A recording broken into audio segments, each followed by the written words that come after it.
Hello, and welcome to today's story. If you enjoy this kind of content, don't forget to hit the like button and subscribe for more. The story you're about to hear is based on accounts and rumors. Its full truth can't be confirmed.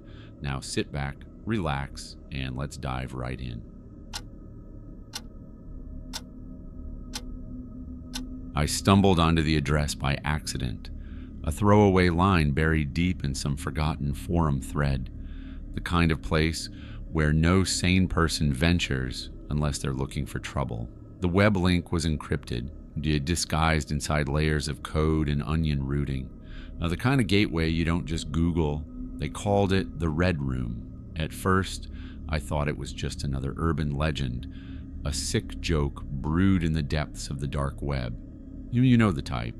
Stories of live-streamed torture sessions, secret auctions where human lives are the currency, and the wealthy and depraved paying obscene sums to watch things that should never see the light of day. It sounded like some twisted horror movie plot, but curiosity got the better of me. There's something irresistible about forbidden knowledge, about peeking behind the curtain where the filth and chaos reign.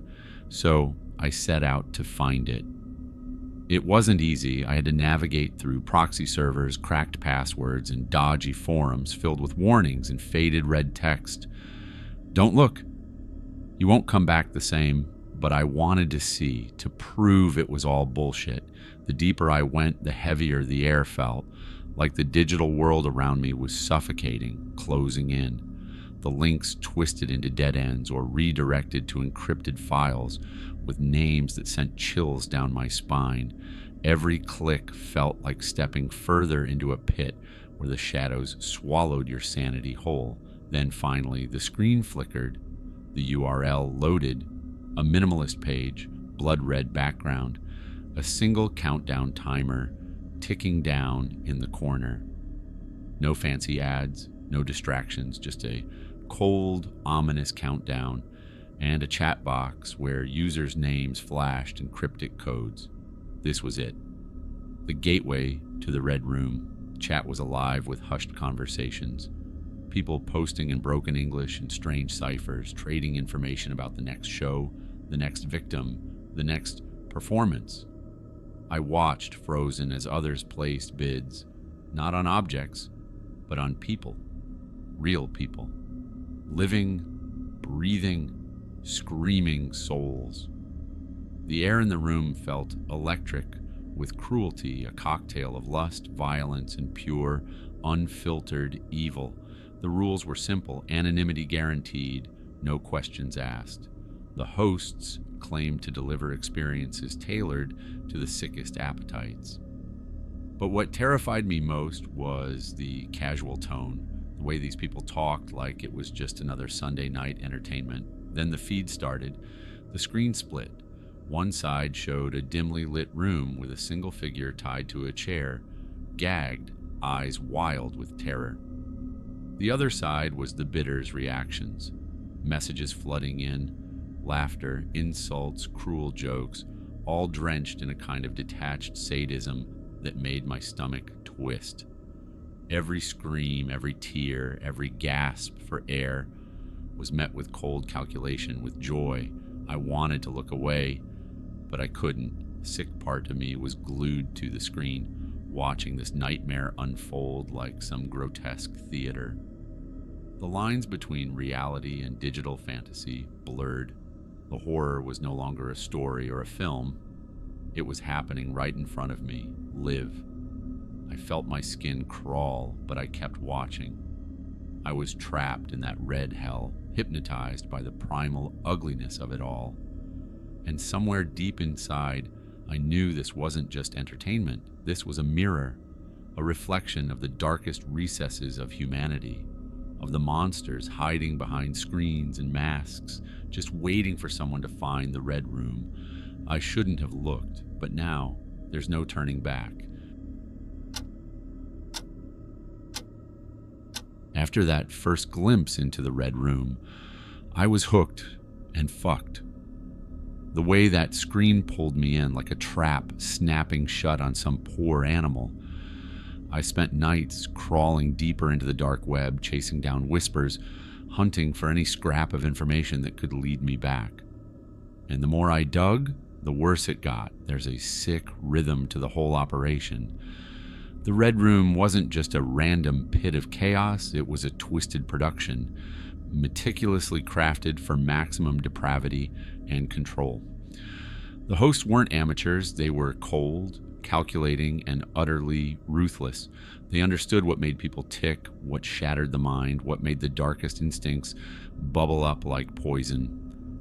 They called the whole thing a performance, a grotesque theater where pain and fear were the actors and the viewers were the directors, the puppeteers, pulling strings from behind their screens.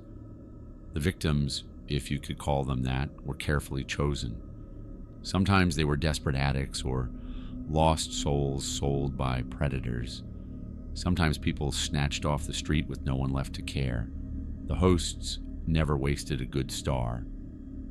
I found out there were levels, tiers of access, depending on how deep your wallet went or how much influence you had.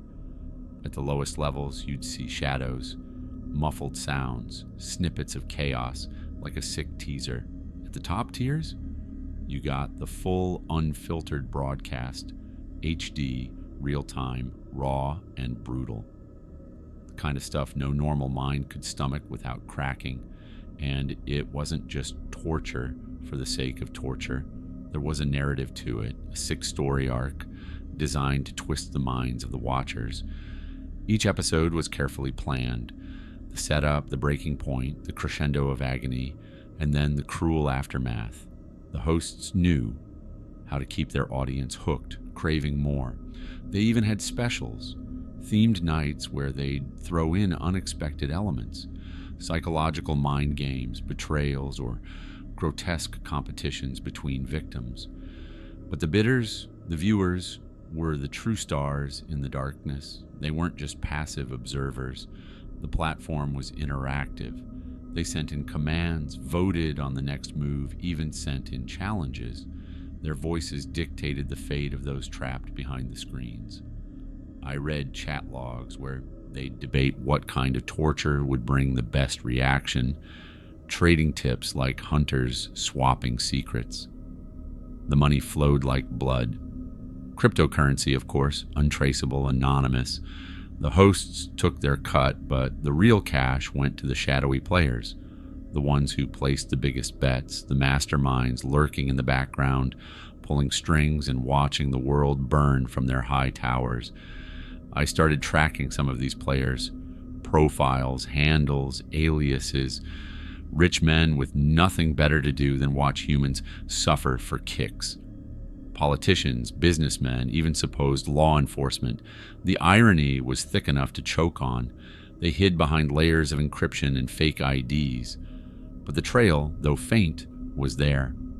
Then came the strange part, the paranoia. Once you've peeked behind the curtain of the Red Room, you feel eyes on you. Screens flicker unexpectedly. Emails vanish. Friends go silent. The internet isn't the safe playground it once was. It becomes a hunting ground, and you, the observer, become prey. I noticed odd things happening on my devices. Files I never downloaded. Pop-up messages with cryptic warnings. One night, a blackmail threat, "Stop digging or you'll be next." I laughed it off, but deep down, the seed of fear had been planted. This wasn't just a website, it was a trap with razor wire edges. Still, I couldn't stop. The addiction was worse than heroin. I watched countless hours of the sick shows, feeling a horrible mix of disgust and fascination. The victims' faces, twisted in agony and terror, haunted my dreams. But the watchers' faces, the cold, gleeful usernames in the chat, stuck with me even more. What kind of monster gets off on this? What kind of mind invents such horrors? One night, something different happened. The screen flickered, then went black. A message appeared in blood-red text. "You've been invited." Below was a link, no countdown, no warning, just a door opening calling me in. I hesitated. This wasn't amateur hour anymore. This was the inner sanctum.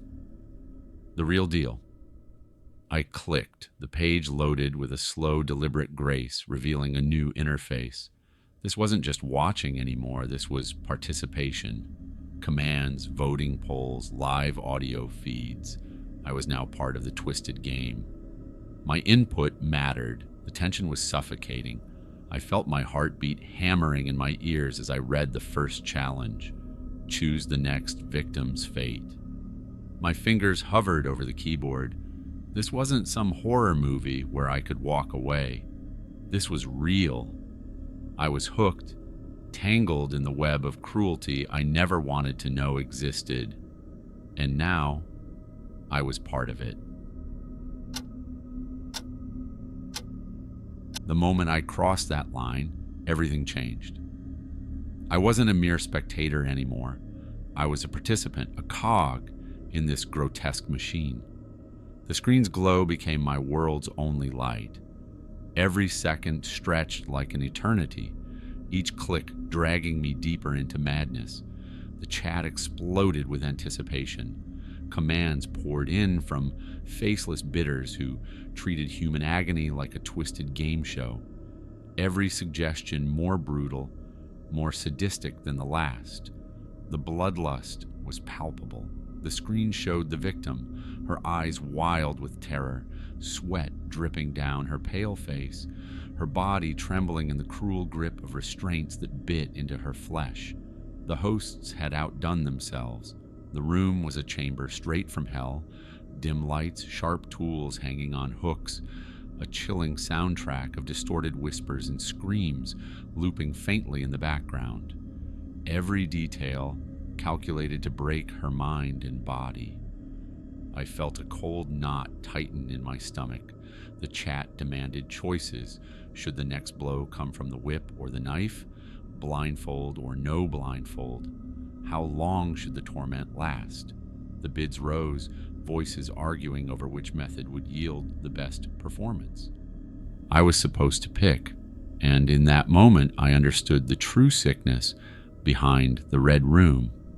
This was the ultimate loss of control, the deepest descent into cruelty disguised as entertainment. We weren't just watching pain, we were orchestrating it, puppeteers dancing with death. I hesitated, my finger trembling above the keys.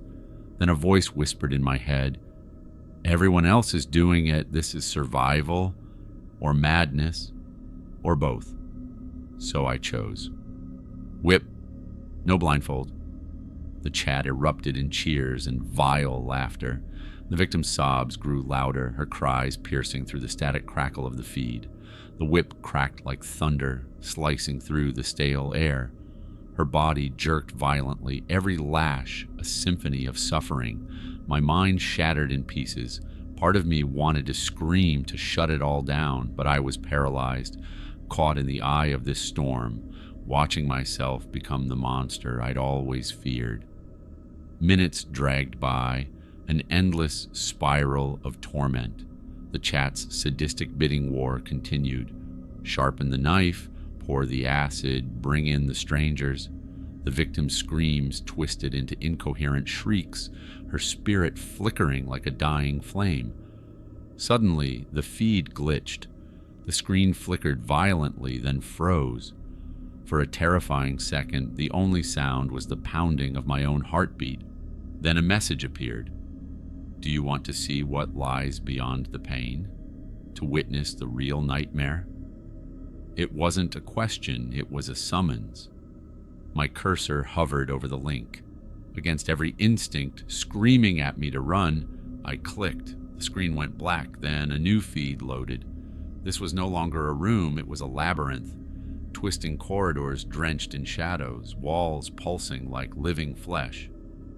The victim was gone, replaced by a figure cloaked in darkness, their face obscured but eyes burning with cold fury.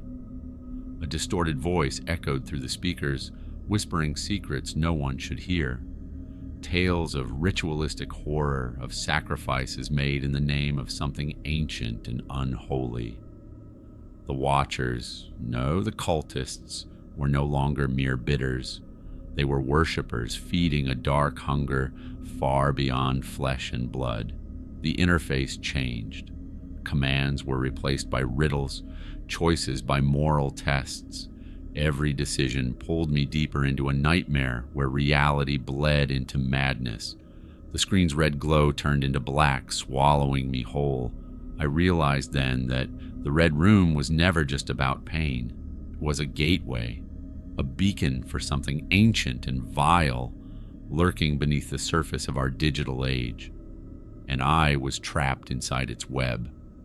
My mind fractured, sanity slipping through my fingers like smoke. The line between hunter and prey, viewer and victim, blurred into a maddening dance of shadows. I wanted out, but there was no escape. The nightmare had only just begun. The darkness didn't just consume the screen, it swallowed me whole. By the time I realized what was happening, it was already too late. The boundary between the digital nightmare and my waking life had crumbled into dust. The horrors I'd witnessed, the choices I'd made, they etched themselves into my mind like razor blades, cutting deeper every day. Sleep became a stranger. When my eyes finally closed, the shadows from the Red Room followed me, clawing through my dreams, twisting my thoughts into grotesque parodies of reality. Faces I'd seen, voices I'd heard, bled into every corner of my consciousness.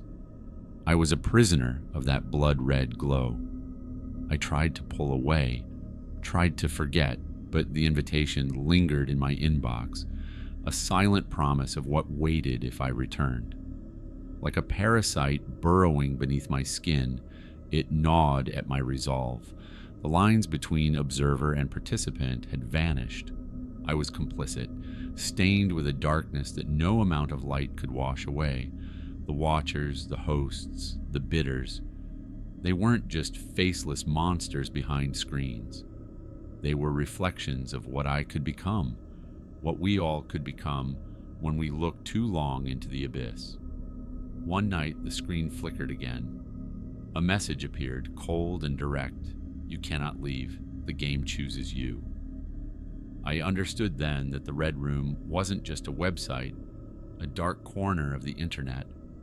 It was a curse, a mirror held up to humanity's ugliest face, showing us exactly what hides beneath the veneer of civilization.